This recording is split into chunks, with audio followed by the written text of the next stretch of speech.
Question for both of you, really. You described a series of assays, essentially from super simple towards as close to physiological as you can get with spheroids and all that. The latter would be, of course, what we would really want to do, short of some of the earlier slides of how much you can run through an assay with organisms. What's the technical or the efficiency issues about getting as much out of those spheroids and throughput, resolution, data points? Where does it get too complicated for a big screening operation like Novartis? Where does it get too complicated for the one that we started a decade or more ago? You're asking a fairly complex question, then the throughput's going to be low. So it's a trade-off. The more you have data you have to collect, the fewer compounds we're going to be able to do. Is that we're limited to one device that can do that. So to get that on that platform. Is the trade-off shifting to more and more complicated over time? Maybe for Doug to answer. If you think about where high-throughput screening was just 5 or 6 years ago, in our own progression, we were doing 2D monolayers, and that was the screen.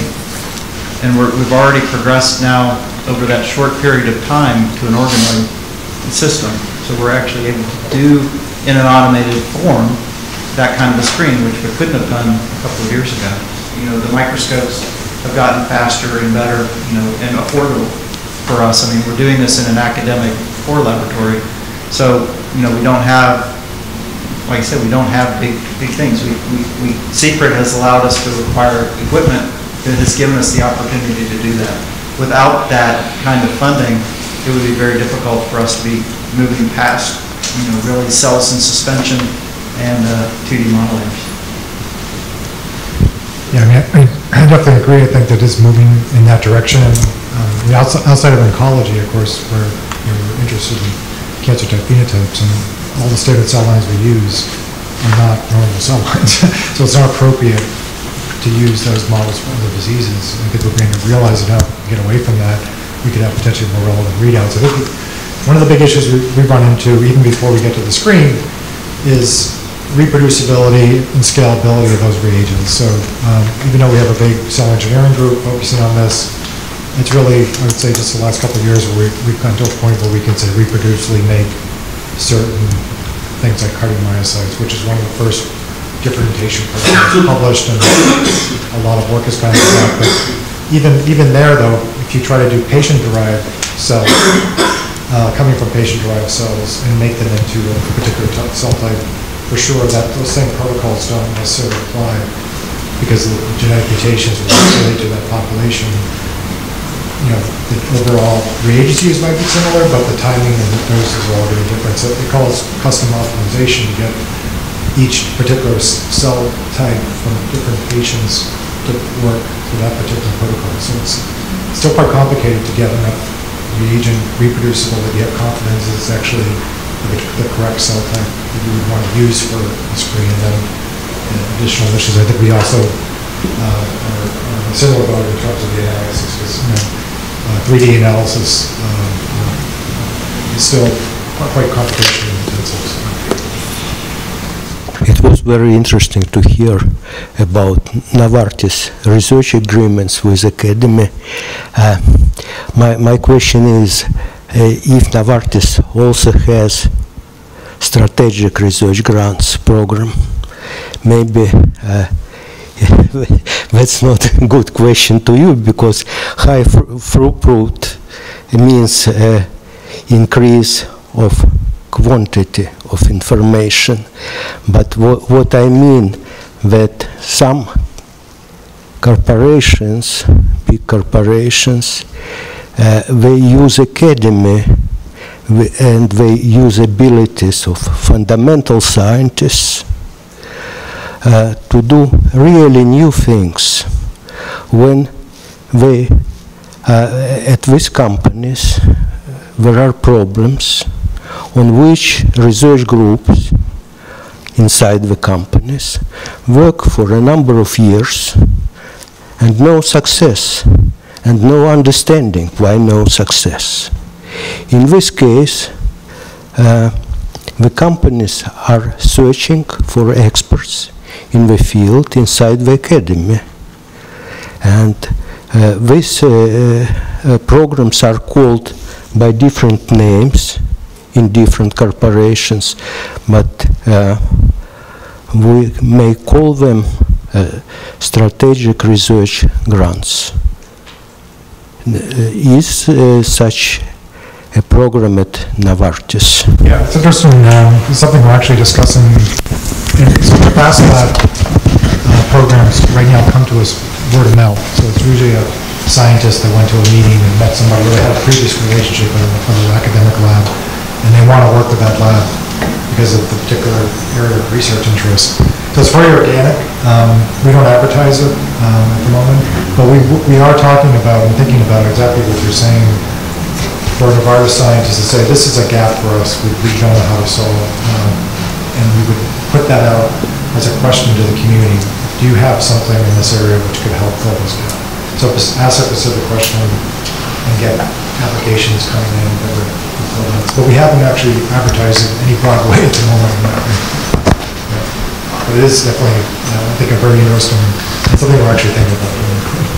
I saw this, maybe I'm missing this from the literature, but I saw recently, a year or two ago, ATCC was advertising at a conference, multiple cell lines on a chip, on a plate, and, testing, your compound across this whole group. And I still have trouble getting my head around how that works. At some point, having a library of compounds for a single cell line on a plate is easy to do. And at some point, it seems like it flips, and the cell culture is the really, really time-consuming part. And I was wondering if you could comment on how people do that, how they are, especially some of the things you were talking about, and how you're switching to check a smaller number of compounds, but for their biological relevance. How do you do many head and neck lines on the same plate, or do you just never do that, or how is that done? At least the cancer cell lines that we do, we run a panel of those Citron cell lines yearly. It's done with Compact T automated cell culture system, plating, and then the big yellow arms to do the cell particle. So it's one cell line per plate, and we just run 10 or 20 cell lines a week, and we just keep coming for months. The system hardly ever stops for several months. And internal scientists will nominate compounds that they think they want to panel in that. So we're probably looking at a few thousand compounds that are nominated over a period of a year, but they get run at 600 cell lines. So it's kind of brute force, actually, with that cell particle readout. And from our standpoint, if you've got ways to distinguish multiple cell types in the same, so co-cultures, that you have to be able to distinguish the cells. In our case, by microscopy or by flow, if we can do that in the future. So that's one of the reasons why we added flow, was it was difficult in some instances to be able to actually separate co-cultured cell lines. And so that's an area of interest for us. But if you've got ways to do that, we actually have a co-culture system that we run where the investigator plates a monolayer of stromal cells, and then the tumor cells will actually plate on top. And they'll either sit on top and form an organoid of some kind, or they'll actually go into it.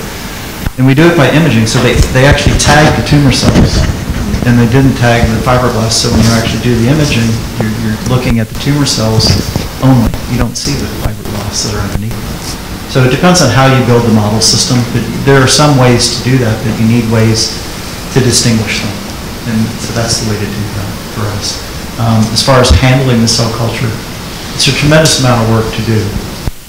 And you saw that I've got 4 people that really do the screening. And so if they're doing cell culture, they're not screening. So that, again, that's the collaboration between our laboratory and yours. It's going to take you time to teach me how to do your cell culture. So we cut out all of that wasted time and say, you'll do the cell culture. Bring the cells to us, and then we can plate the cells and we'll go from there. So we actually don't do cell culture only in very rare occasions if the cells can't be transported, for example. then we'll try to do the cell culture at our place, or actually have you come and do cell culture at our place. We have a number of cell culture suites, and again, that's where proximity works in our favor, is it just doesn't take too long to get there to do that kind of work. But we've taken the approach that nobody knows your cells better than you do, and so we rely on you to do that. The microcycle project, you'd said you're at 3 to 4 weeks cycle time, and I was wondering how many compounds on average would just ballpark that you're then aiming to get down to 2 weeks? Yeah, so it's around 80 compounds. So the 96 so each week it's about 96 compounds at the moment. And there's 2 systems, so double that. But that's the moment, that's the scale we're looking at.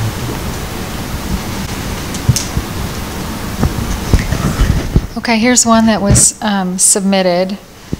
Recently, several papers have come out showing that covalently binding compounds can be used as good inhibitors in vivo. What do you think about compounds that bind to your drug target covalently? So I'm just saying that covalent binding is an area of high interest.